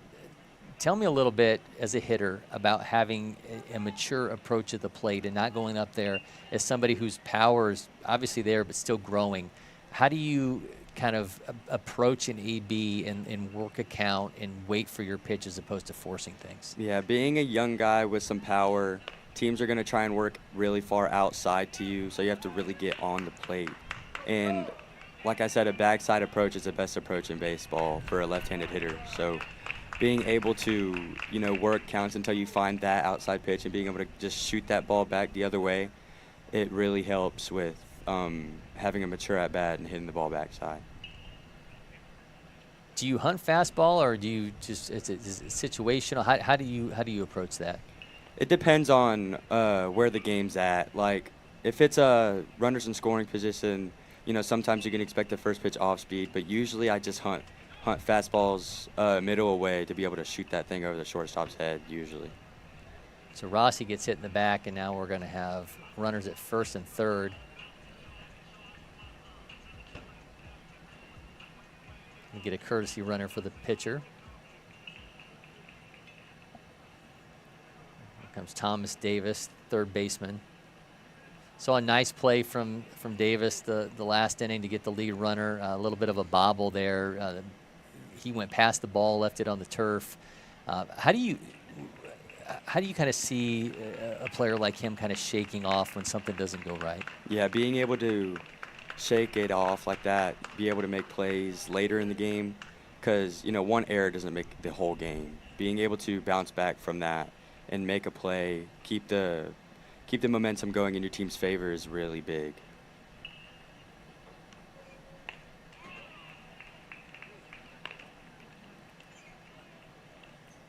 So you were in the preseason All-State as well, right? Yeah. Tell me a little bit about that experience. I know that can be kind of guys can get a little bit amped for showcases. Yeah. How do you look at a showcase? You know, I just try to approach it the best I can, being able to stay calm in the showcase, being able to do the best you can. Don't worry about anybody else's numbers. Just look at you and how you do. Being able to hone in on your mechanics when you're throwing the ball in the field, being able to keep your swing under control. And, at a really young age, your metrics are only going to get better as you grow. So you just have to try and set a good benchmark for yourself to be able to get over that hump as you grow older. We've got a pitching change for Excel Blue Wave. Griffin Musso now on the mound as Atlanta Braves scout team leads 6-1 here in the bottom of the third inning. Liam Colier from the Atlanta Braves scout team in Locust Grove joining us. You guys, your classes, we've obviously seen the changes in the NCAA rules here for scouting. I think previously we would see guys, a number of players would commit when they were 8th graders and kind of have that out of the way before they even got to the high school level. But now that you guys don't have to worry about that, does it take any of the pressure off when you're at the stage that you're at right now? I mean, I'd say it does take a little bit of pressure off, because the only thing they can do is, invite you to some camps or whatever. You really don't have to worry about, the recruitment process, the commitments, all the colleges until, August of your junior year, it takes a lot of pressure off. Just being able to play your game and go out there and have fun is a big part for young players like me. Yeah, I was talking to Zion Theophilus, who's now an LSU commit, as that one goes foul.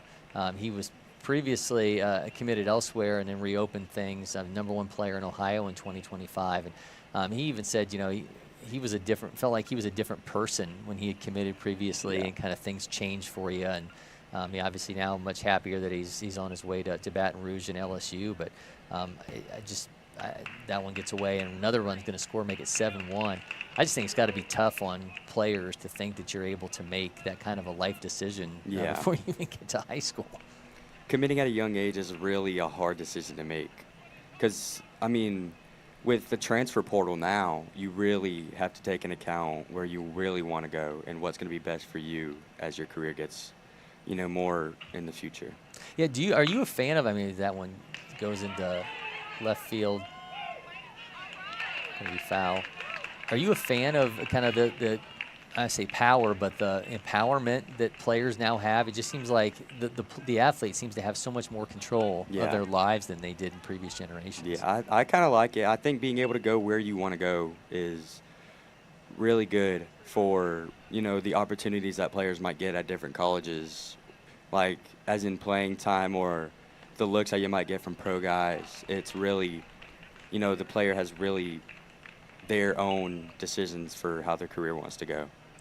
When you've got somebody like a Mark DeRosa that's there, how much do you lean on him or ask those kind of questions, about where you're at in your progression as a player? What kind of things do you need to work on? Like, what do I need to do to get to the level that I ultimately want to get to?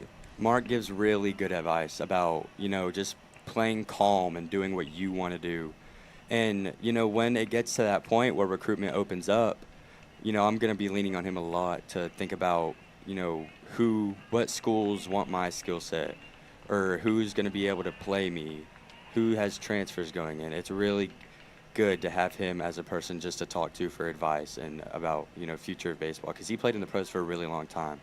And he has all that, maturity, wisdom for all the players on our team to take in for their futures. Yeah, I'm sure you've been a fan of colleges, but you kind of start to look at it more as a business decision, I think, when it becomes more of a reality of what's going to be those next steps for you. Yeah, because I grew up being obviously a UGA fan, growing up close to Atlanta, watching the Bulldogs play. It was a really, but now you have to take into account everybody. Like, you can't really be a fan of just one person. Like, you can't have that bias going into recruitment. Daniel Biondo at the plate now with one down, 7-1 lead for Atlanta Braves scout team. Just seen them take complete command of this game, and Excel Blue Wave couldn't make a lot of mistakes if they were going to stay in this one. Kind of felt like they had to play it real close to the vest if they were going to be able to get a win and keep it narrow enough for them to, allow the way they were playing offensively to get them a victory, but all of a sudden the Land Brave Scout team race ahead 7-1. They've taken advantage of every opportunity here in the bottom of the third inning to take complete command. They've chased starter Sterling Jack, now into the second pitcher, Musso, 10 pitches into this. Seeing kind of the talent here of the Atlanta Braves scout team showing out as they've taken command of this game. We're really good at situationally hitting, knowing where to put the ball, and it really helps when we get in those bases loaded, runners in scoring position, just to be able to cash that run in and be able to move on with the game. He's going to take off, going to have him at second and third, 90 feet closer to another run.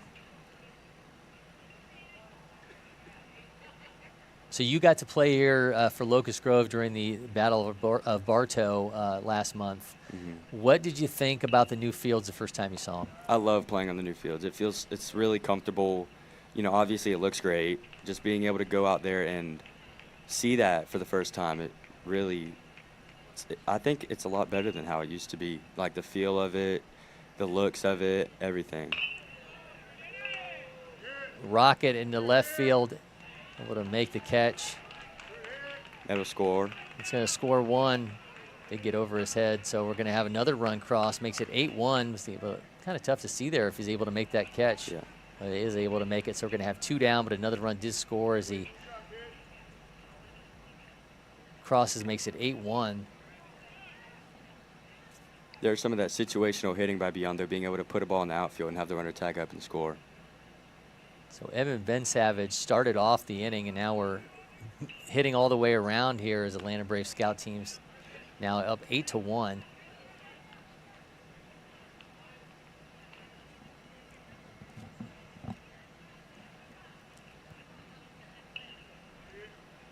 So why was it important for you to come up and see your guys when you've got obviously so much going on here as he's going to hit by a pitch for the second time this inning?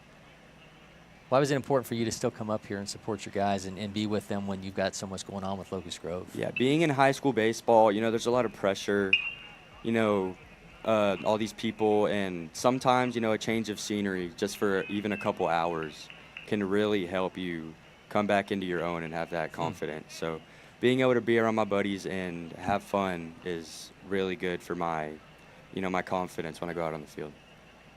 That's a pretty mature answer. I love it. So you're not just sitting home playing the show. I mean, I think this would, I'm a big the show guy. I love playing the show, but, I'd rather be out here doing this than balling out on people in the show. Who you play with? I play with, anybody who wants to, I guess. No, I mean, who do you play? What do you have, your dynasty team? Oh yeah, my dynasty team. I have my dynasty team. All right, who's on the lineup in the dynasty team? I think I have at first base. I think Matt Olson. Second base, Jazz Chisholm. Shortstop, I have Tatis. Just all these. I play a lot, when I get home, so I have all these diamonds. All these diamonds, and I have Randy Johnson on the bump. I like playing with those old-time guys. Okay. Did you make yourself on the game? Not yet. I'm working on it. I'm working on getting the appearance right in the show. Okay. I'm building up my overall. What would the attributes be? I'd say really good against right-handed pitchers. Left-handed, obviously a little worse, but, high contact. I love contact hitting. Lots of singles, lots of doubles in the gaps. And, pretty good arm strength. Yeah. See, I think you get better scouting reports if you, instead of just asking somebody, tell me about you as a player, if you say, hey, if you were on MLB The Show, what would the attributes be? You get the real answers that way. Everybody likes playing MLB The Show. All right, so we're going to have a pitching change. Griffin Musso going out. 8-1 is the Atlanta Braves scout team lead. Bases are now loaded here in the bottom of the third with 2 outs. We're now going to see what number we've got on the mound. Got Jack Manning coming in now to pitch for Excel Blue Wave. Jack from Bumpus, 2028.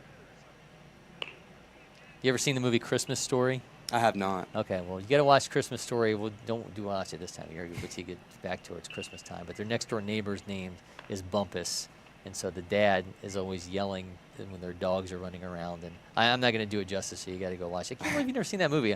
On TBS, they show it for like 24. They literally do like the 24 hours of the Christmas Story on Christmas Eve. Really? Yeah. You never knew that? It's a tradition in the Monroe household. So there you go. So producer Mason Monroe telling you that he watches it. He knows about the Bumpuses.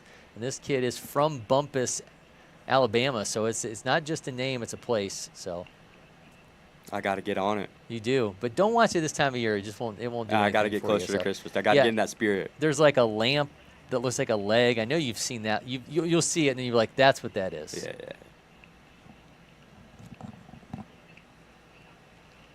You know you were going to get Christmas movie recommendations coming in here on the broadcast, but that's how we do when it's 8-1 and we've seen a third pitching change in an inning. Yeah. Dan Savage talking to the Excel boys at second base. When you're a pitcher and you're out this long, do you want to go back out there, or do you feel like maybe I need to run over and run into the bullpen and get a few throws in? Like, what would you do in this situation? In long innings, I always tell my catchers if it's a long time to take me to the bullpen and have me toss a little bit. Not too much, just keeping the arm warm. Putting a jacket on in between innings even is really big for just staying warm and being able to go out there and after a long break, being able to still have your best stuff on the mound. I mean, we saw Dom Rossi pitch the last half an inning. He did get a courtesy runner, so I would assume he's still going to go back out. But it's been a long time, so we'll see if he's still going out there or if up 8-1. Yeah. They make a pitching change. That's in for a strike from Manning.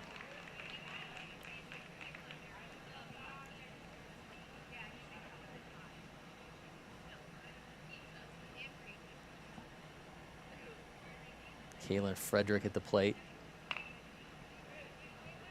Dribbler to short, tries to barehand it, unable to, and another run's going to score for Atlanta Braves scout team. It's at 9-1. Just some weak contact there and unable to make the play, and see another run across the plate. Put the ball in play, good things happen.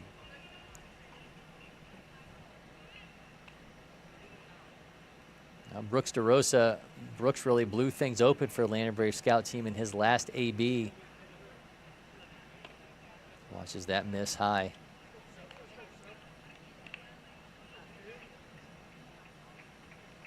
You guys were in the pregame blues. How many different uniforms do they have for you guys? Yeah, so that blue jersey, that's a jersey we wore in the fall. So we have, obviously these. We have our Navy jerseys, and then we have the Atlanta City Connect. Oh, nice. So we rotate those out. We might change in between these games, actually. And we have that jersey to just warm up in and change into, the game time jerseys later on. Do you have the City Connect hats to go with it? Or we just, do. Oh, man. We do. Wow. It's sweet. They hooked you guys up. Oh, yeah.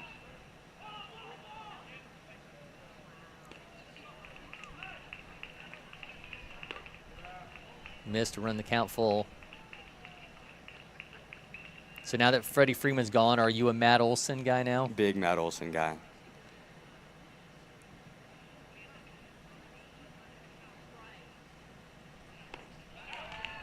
DeRosa goes down on strikes, but 9-1 is the lead. Atlanta Braves scout team has taken complete command here in the LakePoint Challenge. We'll be back with more. Liam Colier stopping by for one more inning as we continue. You're watching the LakePoint Challenge.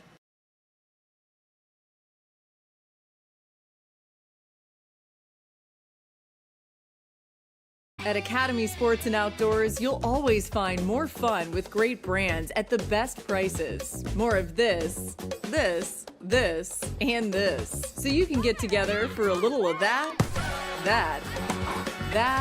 and a lot more of that. And even some of that, and that's good. Have more fun with great brands at the best prices. Only at Academy Sports and Outdoors.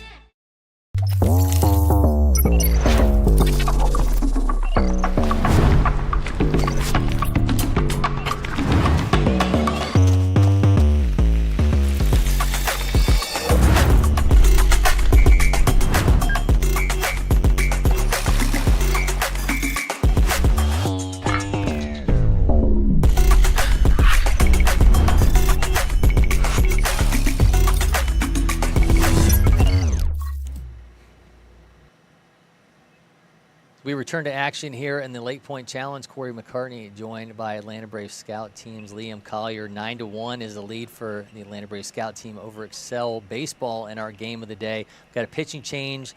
Daniel Biondo on the mound. Give me a little bit of a scouting report, Liam, on Daniel as a pitcher. Scouting report, really good arm side run on his fastball, I'd say. Curveball has really good up and down bite. And, he's coming to give you his best stuff. He's really confident on the mound. He really likes to fill the mound up. And, changeup, really good changeup. All of his off speed has pretty good some movement. And we might see some knuckleballs out of him. That might have been it right there. He messes around with the knuckleball. It's pretty dang good knuckleball. You got to have some conviction to get to the point where you're saying, I'm going to try this in a game. Yeah. He's been messing around with it, last year in practice. And one time he was out of the bullpen. He said, "Coach, let me throw my knuckleball this inning." And Coach said, "Sure." And he went out there, and it worked pretty dang good. Skies that one into right center, able to make a running catch in right. Nice play there for out number 1. I think he just stole that from the center fielder. Yeah.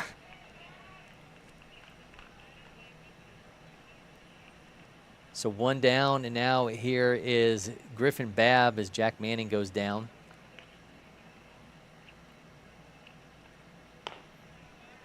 Swing and a miss.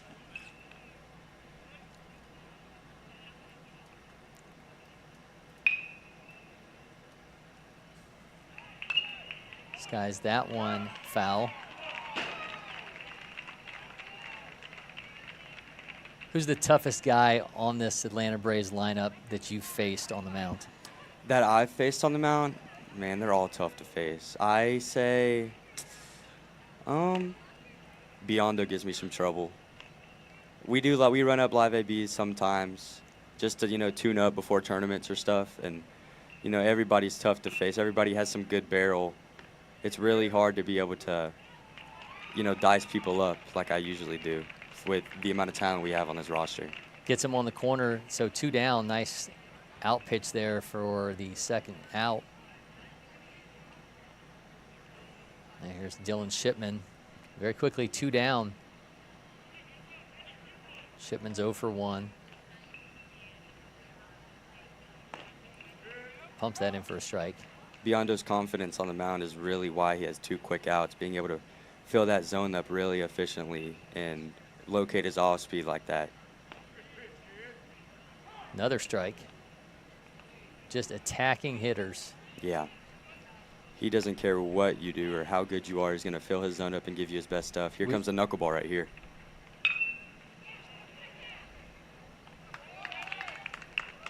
Somebody caught it. There's now 3 down.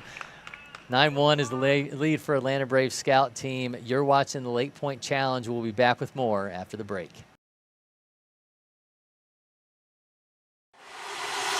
Next. Next. Stop. You got it? No. Keep going. Again. Next. Next. If you don't pick one. Oh, you have time. Am I keeping you from your job? Next. I don't even know where I am anymore. Stop. Do we finally have it? Let's go back to the beginning. Are you Your joking? electric future customized. The fully electric Audi Q4 e-tron.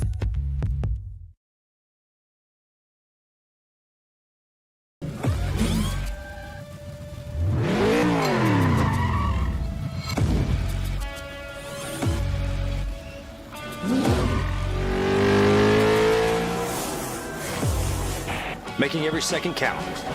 That is how I live. And this is how I hydrate. Body Armor Sport Water. Water for the athlete in all of us. This is ready to go online. Any questions? Yeah, I got one. How about the best network imaginable? Let's invent that. That's what we do here. Quick survey. Who wants their internet to work pretty much everywhere? And it needs to run smooth, like super smooth. Hey, should you be drinking that? It's decaf. Because we're busy women. We don't have time for lag or buffering. Who doesn't want internet that helps AI do your homework even faster? Come again? Sorry, what was that? Introducing the next generation 10G network, only from Xfinity. The future starts now. Welcome back to LakePoint Sports. You're watching the LakePoint Challenge. Cory McCartney, Atlanta Braves scout teams, Liam Colier, Locust Grove 2027, joining me in the studio. 9-1 is the lead for the Atlanta Braves scout team over Excel Blue Wave. We've got another pitching change for Excel Blue Wave. Jackson Zeitvogel now going to be on the mound. Jackson at 2028 Hewitt-Trussville High School. So a very quick outing there in that half from Daniel Biondo. You told us the stuff was good. What were your impressions of what we saw? Obviously a guy, you mentioned the confidence, not scared to attack hitters, and I think we just saw it all play out in that top of the fourth. Yeah, I mean, just being able to have that confidence and go out there and attack for him really helps him go through. Like, even with the better teams in the country, when he pitches, he still has that confidence and he still gets batters out really easily. Just filling up that zone, hitting his corners, and being able to locate every pitch. Back to the top of the order, and Rylan Jenkins is going to be followed by Isaiah Cador and Leo Garcia.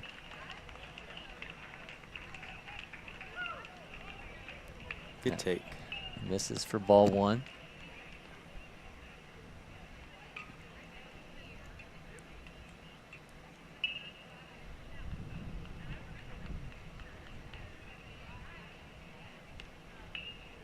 This is in near his hands.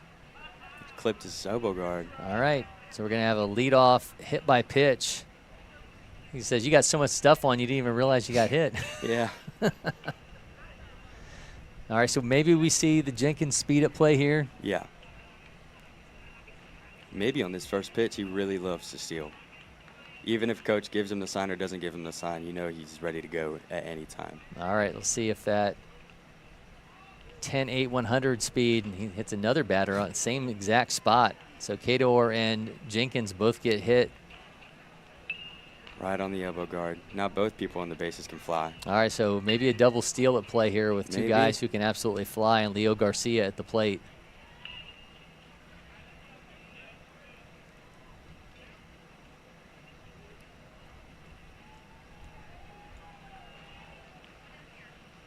Glances back to Jenkins, takes off, and that's going to go foul. There's a double steal.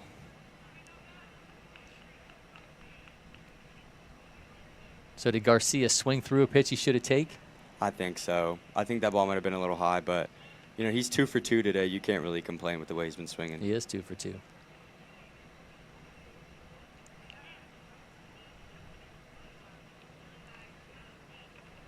Little hesitation from Rilo right there. The towel in the back pocket's been a new thing. Yeah, he's been doing that the first time I saw him.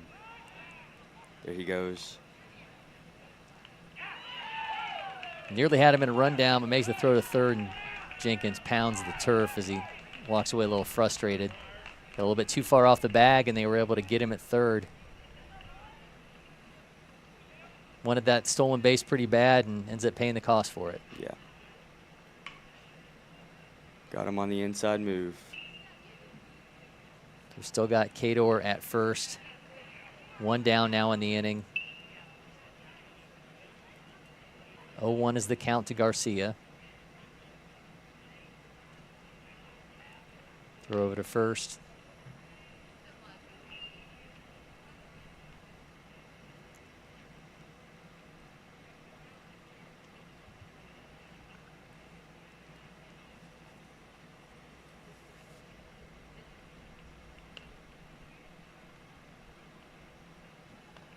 Another miss.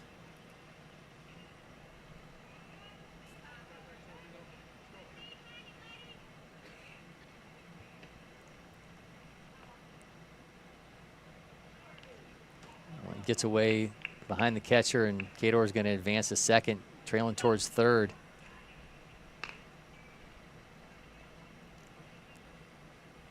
Got a 9-1 lead here in the bottom of the fourth.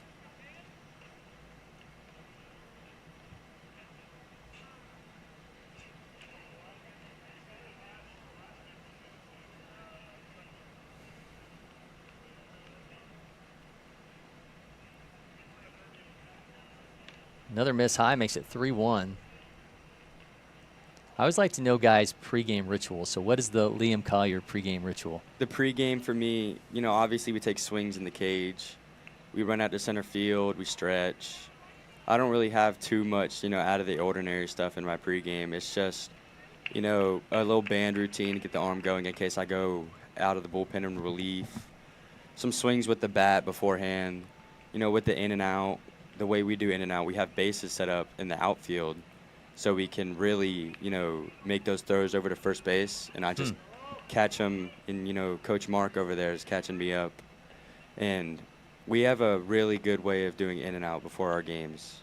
So I feel like, just being able to go through the little things like ground balls, outfield, hidden cuts, being able to be smart like that before the game even starts is really good for the way that we play. Are you a music guy? I mean, what do you have anything like that gets you ready for a game, or? On the way to the field, I usually have me some music in my ears. Is it the same thing, or do you? I like to switch it up. I switch it up, hip hop, rock, anything that gets me in that mood before the game.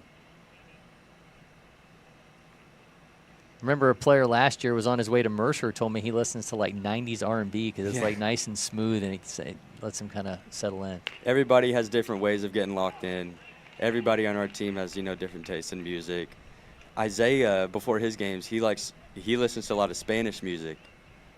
So his walk-up song is actually a Spanish song. So, everybody just has a different way of getting locked in for their game. Do you guys still do walk-up music? Yeah, we do. We have Mr. Rosa with the little speaker having those walk-up songs playing. Rossi shoots that one into right field. One run's going to score. He's on his way to second base. Here comes one more. A stand-up two-run double from Dom Rossi makes it 11-1, and just an absolute rocket off of his bat into right field as we see the double celly. That was a great piece of hitting, being able to stay back on that pitch and send it to the poolside gap. Do you guys have a team double celly, or is he doing his own thing? We just do whatever we want. We need to discuss that at some point. Yeah, you do. What's your fallback? I don't really have one. I don't really have one. I like to just do a couple claps and have that be it. All right, well, your guys are 11-1 winners as we see things line up. Liam Colier, man, I appreciate you joining us. 11-1 winners, an impressive showing. We saw it at the plate, and then we ended up seeing it on the mound as well. Give me your observations seeing your guys in action. Being able to see these guys play is really fun. The amount of strikes we throw on the mound, the amount of barrels we have in the gaps, situational hitting really helped us win that game there.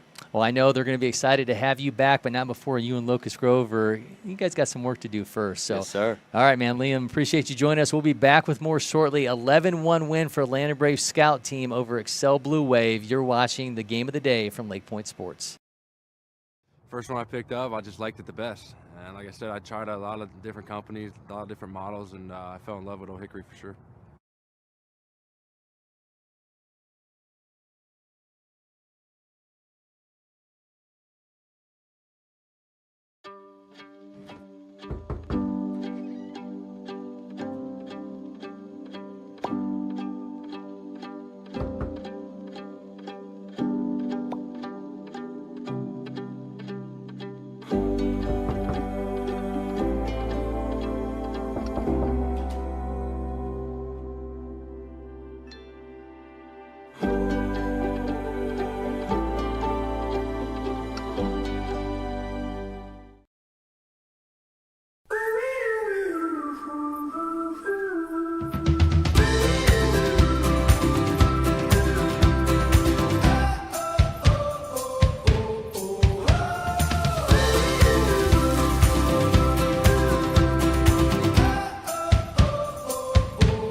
The Windscreen Factory, more than just windscreen.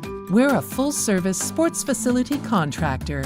We manufacture windscreen for sports and construction, do fence repair and installation, and fabricate field netting and batting cages. In addition to manufacturing the products, we also install upon request. We make safety padding for backstops, rails, and walls, as well as full-service print shop with logo, branding, and signage capabilities. Please call us for a quote today.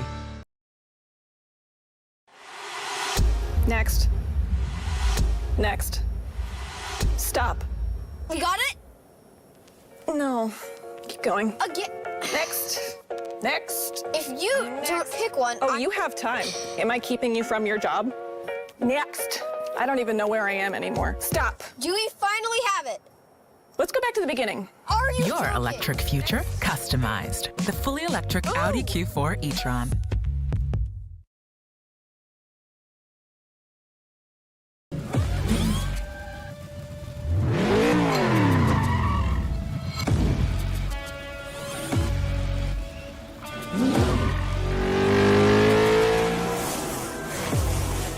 Making every second count. That is how I live. And this is how I hydrate. Body Armor Sport Water. Water for the athlete in all of us. This is ready to go online. Any questions? Yeah, I got one. How about the best network imaginable? Let's invent that. That's what we do here. Quick survey. Who wants their internet to work pretty much everywhere? And it needs to run smooth, like super smooth. Hey, should you be drinking that? It's decaf. Because we're busy women. We don't have time for lag or buffering. Who doesn't want internet that helps AI do your homework even faster? Come again? Sorry, what was that? Introducing the next generation 10G network, only from Xfinity. The future starts now. Welcome back to LakePoint Sports. Cory McCartney, along with Prep Baseball, Georgia's Avery Hunt. You got a long layoff there as Liam Colier stepped in and got to see some serious action. He was, I think, a good luck charm for Atlanta Braves scout team as he steps on. And all of a sudden, they end up with 11 runs on 6 hits, and the pitching allows just 1 run on 3 hits. But we're going to talk about player of the game, and we talk about a team that racked up the hits that they did. We saw a double from Brooks DeRosa, a double from Dom Rossi, two RBIs from Rossi, a pair of RBIs for DeRosa. But Isaiah Cador ends up getting player of the game for us, a 2-run triple as he really broke things open there in the 3rd inning, scoring DeRosa and Ryland Jenkins. Just an impressive day for him, 2 hits in all, and comes through with the big blow there in the 3rd inning. Absolutely, a really big swing there to kind of break things open for the Brave scout team, and collected another hit on the day. So really good job by him, and a real offensive explosion there we saw in the 3rd and 4th innings. Yeah, I think Excel Blue Wave had to keep things tight and hope that they were going to able to pitch their way through this one to get the victory. And ultimately, it was just a matter of time, I think. And Liam Colier mentioned this as well. With this lineup that the Atlanta Braves scout team has, it feels like it's a matter of time, and we saw it just be a matter of time as they ate into the Excel Blue Wave pitching. Absolutely. You kind of see that lineup from top to bottom with just the weapons that they have. At some point that offense is going to score runs. With the pitching staff that they have as well, it's a good combo. So, yeah, we kind of knew it was a matter of time, and, in that 3rd inning we kind of saw that offensive explosion. So, really good job by those guys, and, interested to see how the rest of the weekend plays out for them.